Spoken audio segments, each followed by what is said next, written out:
नमस्कार, स्वागत है आपका परीक्षा 99 क्लासेस में। हम लोग पिछले 2 वीडियो में स्पीड एंड वेलोसिटी को एक अच्छी तरीके से समझा कि स्पीड क्या है, वेलोसिटी क्या है और एक्सेलरेशन क्या है। इसको हम लोग अच्छी तरह से देखें।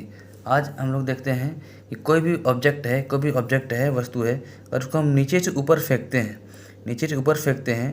तो नीचे से फेंकना प्रारंभ करते हैं, वो इनिशियल पॉइंट होता है, यानी प्रारंभिक वेलोसिटी होता है, जिसको हम लोग यू से डिनोट करते हैं। और अंतिम जो वेलोसिटी होता है, अंतिम जो वेग होता है, उसको हम लोग वी से डिनोट करते हैं। तो हम लोग कोई भी वस्तु है, कोई पत्थर ही ले लीजिए, आप नीचे से ऊपर फेंकेंगे तो इसमें उसका तो कुछ वजन होगा। नीचे में जब भी हम फेंक रहे हैं उसका कुछ वजन होगा, लेकिन जब यही पत्थर यहाँ पहुँच जाएगा और वहाँ से गिरने को नीचे रहेगा, तो वहाँ पर जो v का मान है वह 0 हो जाता है।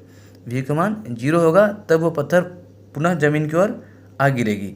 तो जब कोई वस्तु नीचे से ऊपर फेंकेंगे तो प्रारंभ में उसका कुछ मान होगा, जबकि वो वस्तु को अंतिम पॉइंट में जहाँ वस्तु गिरने को होगी वहाँ v का मान 0 हो जाएगा।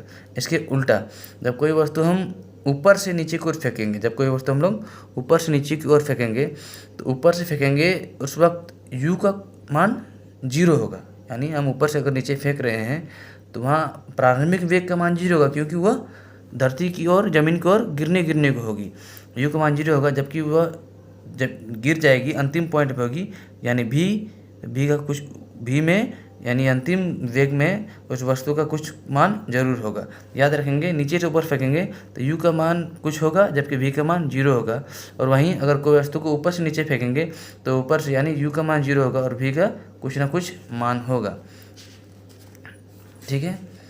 अब हम लोग गति को देखते हैं कि गति के कुछ समीकरण हैं। गति के मुख्यतः 3 समीकरण है जो हमको पढ़ना है। पहला समीकरण है, याद रखिएगा, गति के 3 समीकरण।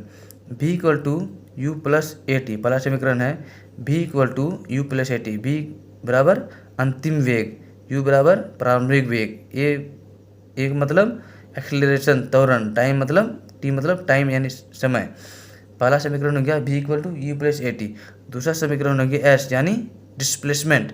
s को हम लोग डिस्प्लेसमेंट को हम लोग s से डिनोट करते हैं। s = u + ½ a t²। s यानी डिस्प्लेसमेंट = u अंतिम वेग प्लस ½ a यानी एक्सेलरेशन, त्वरण, टाइम का स्क्वायर। ये गति का दूसरा समीकरण है। और गति का तीसरा समीकरण है v² यानी अंतिम वेग का स्क्वायर बराबर u² प्रारंभिक वेग का स्क्वायर प्लस 2a एक्सेलरेशन, त्वरण, और s यानी डिस्प्लेसमेंट। तो गति का 3 समीकरण है। पहला समीकरण है v = u + at। दूसरा है s = ut + ½ at²। और तीसरा समीकरण है v² = u² + 2as। यहाँ v अंतिम वेग, u प्रारंभिक वेग और a त्वरण है और t टाइम है, s डिस्प्लेसमेंट है यानी विस्थापन है। तो गति के ये तीनों के समीकरण को याद रखिएगा कि गति के 3 समीकरण का क्या क्या फॉर्मूला है।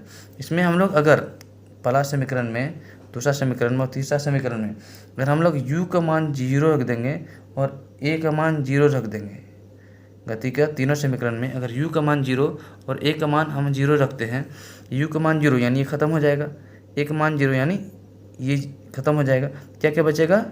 v और t यानी वेग और समय। तो गति का पहला समीकरण हमें वेलोसिटी और टाइम देता है। गति का पहला समीकरण हमें वेलोसिटी यानी वेग और समय को बताता है। उसी प्रकार इसमें अगर u का मान 0 और a का मान 0 रखते हैं, यानी ये 0 और a 0, तो गति का दूसरा समीकरण हमें क्या देता है? s यानी डिस्प्लेसमेंट, विस्थापन और समय। गति का दूसरा समीकरण हमें विस्थापन और समय देता है। उसी प्रकार गति के तीसरा समीकरण में u का मान 0 और a का मान 0 रखते हैं, तो u का मान 0 यानी ये ख़त्म, u ख़त्म, और a का मान 0 यानी ये ख़त्म।